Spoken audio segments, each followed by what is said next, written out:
So to give you a visual on this, half of a cup of oil contains approximately 960 calories. Let that sink in. That's almost 1,000 calories for nothing. So you can use about half of a cup of Aquafaba for only 40 calories.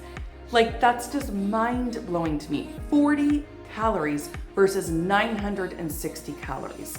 It is a no-brainer. All right, so I'm not gonna lie, I've had mixed feelings about using Aquafaba over the years, and I think that really just stemmed from using the Aquafaba found in canned beans. Now, not that there's anything wrong with that. Plenty of people do use it that way, but it's just a preference thing. So for me, I don't know why, but I just really couldn't do it. But then I figured out how easy it is to make Aquafaba from scratch, and I'm telling you, it is a game changer. So if you're like me and you're following a plant-based diet, or just in general, you want to, stop using oil because we know that it just adds so many senseless calories when we're on a health and weight loss journey, you are not going to want to miss this, because it's almost like a magic trick using Aquafaba in place of oils and eggs. And it just saves a tremendous amount of needless fat in our diet, as well as those needless calories. So in today's video, I'm going to be telling you guys the exact measurements that you need to be using if you want to swap out the oil for the Aquafaba, or if you're trying to make a recipe that calls for eggs and you're vegan, or you just don't want to use eggs in general. I'm going to tell you exactly how much Aquafaba you can use in its place. I'm also going to show you how to whip up your own inexpensive batch that's going to last you about a week or even longer if you freeze it, as well as a few different ways that you can use Aquafaba. All right, so let's jump into this video. Okay, so before I get into all the amazing properties of Aquafaba and why you should be using it in your diet too, I just want to start this video off by saying that in case it's your first time landing on my video, my channel is all about my own health and weight loss journey, and I've recently lost almost 60 pounds following a whole food plant-based diet. And one of the biggest contributing factors to my weight loss was removing the overt fats out of my diet. And that's what precisely led me to giving Aquafaba a second chance, because it really just fits the bill in terms of finding ways to prepare our food using a lot lower fat, therefore reducing our over-calorie intake, helping us to lose weight. And I gotta say, I am no stranger to the struggles of weight loss. I've been up and down all over the place with my weight throughout my life. So I know the struggle, and it wasn't until I ended up removing those overt fats out of my diet that the weight started to come off. Like, I literally lost the first 20 pounds in 8 weeks just by making that one simple change. So I wasn't using any oil in my cooking. I stopped eating my daily avocado toast. And when it came to my salad dressings, I was just consuming too many nuts and seeds. That was just giving me way too many calories to put me in fat burning mode. So if you're like me and you're also trying to get weight off and it's been a struggle and you don't know what to do, then this next part might be for you. Right now, I am running an amazing sale on both of my newest ebooks. One is Zero Overt Fats, and this is the recipe book that contains the exact foods that I was eating to get that 60 pounds off. I was quite literally keeping track of the foods that I was eating the most, and then put it together in an ebook for both myself to reference and for you guys to find out as well. And then secondly, I've just put out Shake Off the Weight, and these, right along removing the overt fats from my diet, were the second biggest game changer. I was drinking these shakes about once a day, and the magic ingredient in those shakes are beans. Now, don't knock it till you try it. I promise you can't taste them. But it was the power of the beans being both high in protein and fiber that kept me full for super long periods of time and prevented me from snacking in between. So right now I'm running a huge sale on my bundle package for both of these ebooks. You can get both books for only $8.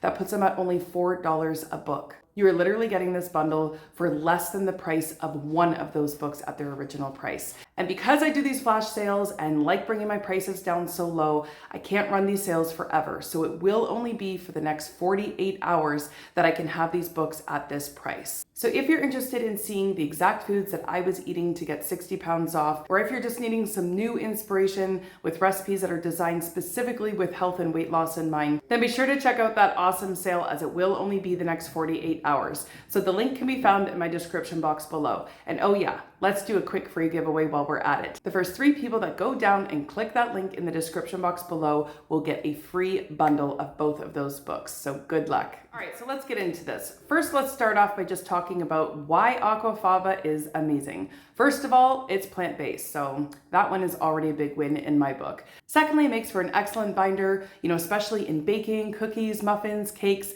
that kind of thing. And it actually produces a fluffier result than even something like flax eggs. And even by using flax eggs, they say that A, you're not really supposed to heat flax if you want to retain the nutrition in it. And secondly, we are adding a little bit of extra fat and calories by using the flax. So when you use the Aquafaba, it's basically fat-free and produces a better texture than even its cousin, the flax egg. It also has quite a neutral taste, unlike, maybe something like using a flaxseed. You really don't taste it at all. And for those of you guys following me, just like I mentioned, beans were kind of a staple in my diet in terms of getting the weight off. So I'm a huge fan of Aquafaba, especially making my own, because you are gonna have that residual protein left in the liquid. So hold on, let me just rewind here for 1 second in case you have no idea exactly what Aquafaba is. Well, Aquafaba basically just means bean juice. Now I know that does not sound particularly appetizing, but that's what it is. Aqua meaning water, faba meaning beans. So it's simply just bean water. All right, so now let's get into the juicy facts about Aquafaba, the reason why you probably clicked this video.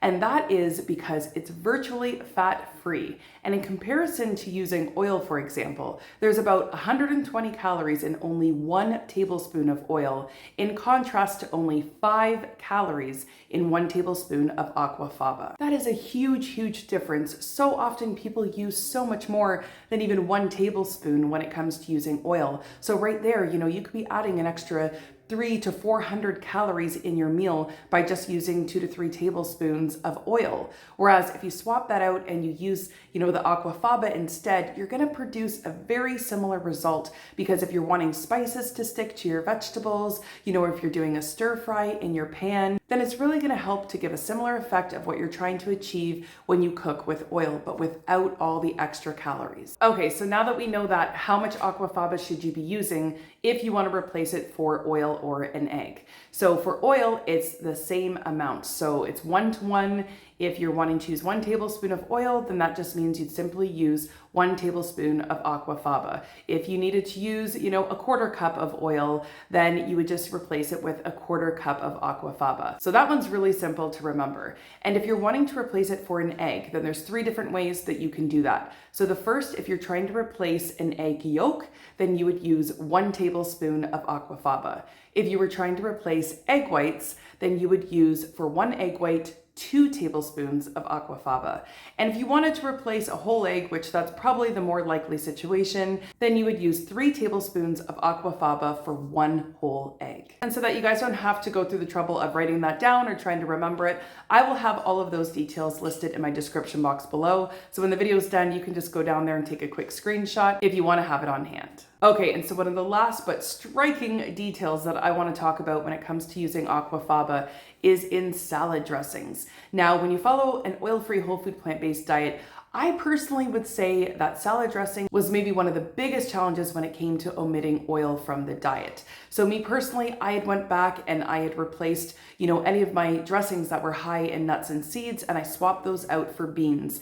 And pretty much, it's the same concept as using Aquafaba. But I think that when it comes to like an oil-based vinaigrette type of dressing, beans are really not going to cut it in their whole state. So using Aquafaba, which again is just the bean water, really does the trick. So basically, you can use any recipe that you find online, Google, in any of your recipe books, or maybe some old family favorite ones that's passed down from grandma, but they're just filled with a ton of oil. You can follow the exact same ingredients, the exact same recipe, but just swap out the oil for the Aquafaba instead. Now, this detail will blow your mind and make you think twice even about using, standard salad dressings made using an oil base. So to give you a visual on this, 1/2 cup of oil contains approximately 960 calories.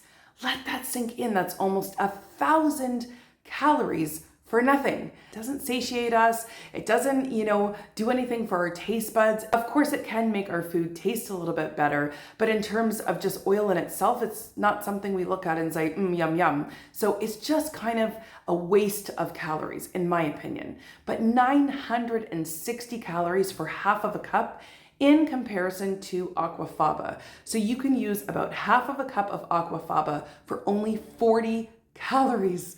Like, that's just mind blowing to me. 40 calories versus 960 calories.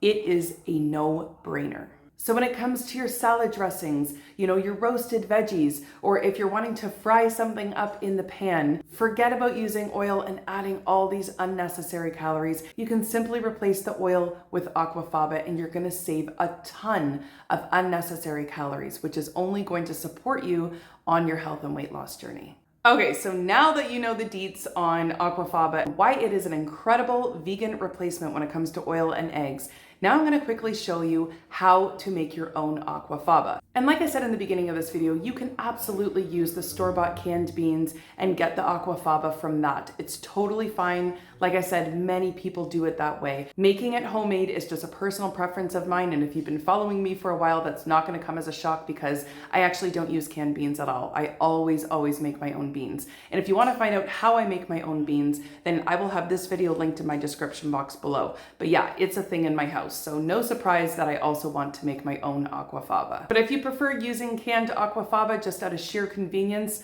then by all means go for it. But if you want to find out how simple, easy, and inexpensive it is just to whip up your own, then keep watching. Okay, so we're going to be using dried chickpeas to make this Aquafaba, but fun fact, actually any bean can be used to make it. It's just that chickpeas have the mildest taste. So to start, we're just going to be putting about 2 to 3 cups, or about half of a bag of these chickpeas into a pot, and then we're gonna go ahead and cover it with some water. So we're just gonna set these aside and let them soak overnight, and then in the morning, we're gonna take them out and strain them in the sink. So I like to give them a good wash because that soak water is not the water that we're going to be using. So after rinsing them off, I toss them into my Instant Pot, and then I add 6 to 8 cups of water. Now I typically don't measure out my water. I usually just put it to about 2 or 3 inches above the beans, but for the purpose of this video, I measured it out and I think I added 7 cups there. So I'd say anywhere between 6 to 8 cups is the sweet spot. And then I set them for 28 minutes on high pressure, and I didn't let it naturally release. I just opened it up and this was the result. So after letting it cool down a little bit, then I went ahead and popped it in my fridge and left it there overnight. And now this is the result the next morning. So as you're going to see, that Aquafaba had a chance to thicken up nicely, and that's what it looks like. So that is pretty much all you need to do, and next we're going to go ahead and strain the beans. But unlike the soak water, this is the water that we actually want to keep. So make sure this time we're not straining it in a sink, but that you have some type of bowl or pot underneath it so that you can catch all of that Aquafaba. So that is what it looks like once we've strained it. So I'm just going to go ahead and let those beans sit there for a couple minutes and let all that extra bean water come off of them. The best part about making your own Aquafaba is that at the same time you've went ahead and made a huge batch of your own beans. So I make beans every single week in this house because I use them all the time for my fiber protein shakes. So this recipe here is just kind of a win-win to have my beans ready to go as well as the Aquafaba. So there I just packaged up my beans and they will go in my fridge for about the next 4 to 5 days, and then if they don't get used up, then the rest will go inside my freezer. So love having the beans ready to go. So here I'm just adding in one extra step. This one is totally optional. As you will see, there's not too much that needs to be strained, but I just love having that perfect, smooth, silky Aquafaba texture, so I do take the extra step. So here I'm just putting it through a fine mesh strainer just to catch any bits and pieces that might have been left over from the beans. But as you can see here, there isn't a whole heck of a lot. So again, this step can be totally optional. And that's it. That is how easy it is to make Aquafaba at home. It's healthier because it hasn't been stored in a can for a long time. It's inexpensive and you get so much more bang for your buck. So I just end up storing this in my fridge for about 5 days. And if there's anything left after that, I pop it into an ice cube tray and throw it in my freezer. It's no overt fat recipes like the one in today's video that helped me lose 60 pounds. So again, if you're in need of some more recipes that will help you on your weight loss journey, don't forget to check out that awesome book sale. Both of my new books on sale for only $8. Link is in the description box below. See you in the next one.